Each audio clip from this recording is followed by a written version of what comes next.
Жители дома номер 11 по улице Восточная негодуют. Вот уже третий год подряд они сталкиваются с одной и той же проблемой.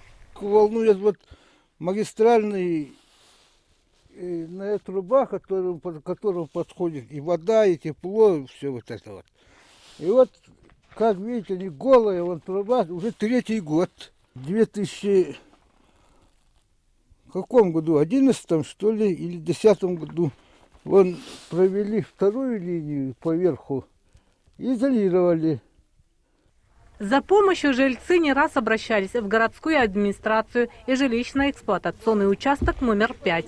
Однако, как выяснилось, обязанность по осуществлению ремонта лежит на предприятии тепловодоснабжения.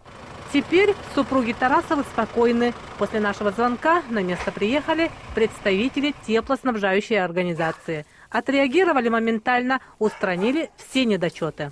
Есть такая поговорка: нельзя объять необъятное. И во всех местах, чтобы была идеальная теплоизоляция, конечно, очень трудно.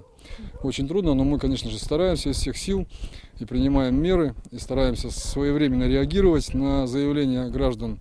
Но вот что касается, в частности, заявки на том доме, на котором мы сейчас находимся, Восточная, 11, что были заявки от жильцов. К сожалению, заявлений, вот мы проверили входящую документацию за последнее время, заявлений к нам не поступало. Должно быть официальное обращение, люди должны будут писать заявление о всех фактах на предприятии ПТВС через приемную.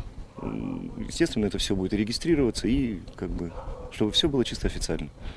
533 километра. Это общая протяженность сетей, обслуживаемых ПТВС. По словам представителей предприятия, им сложно контролировать весь ресурс. В коммунальных бедах города обвиняют и самих жителей. К гражданам города Мирного, конечно же, хотелось бы обратиться, чтобы все-таки более внимательнее относились к нашему хозяйству, к тепловым сетям. В городе Мирном очень много трубопроводов. Вы сами здесь живете и все это видите, да?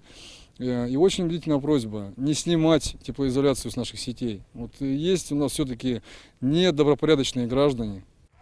Между тем, холодная зима теперь не страшна супругам Тарасовым и их соседям. Теплоизоляция проведена, водопровод, который одновременно является и тепломагистралью, приведен в полный порядок.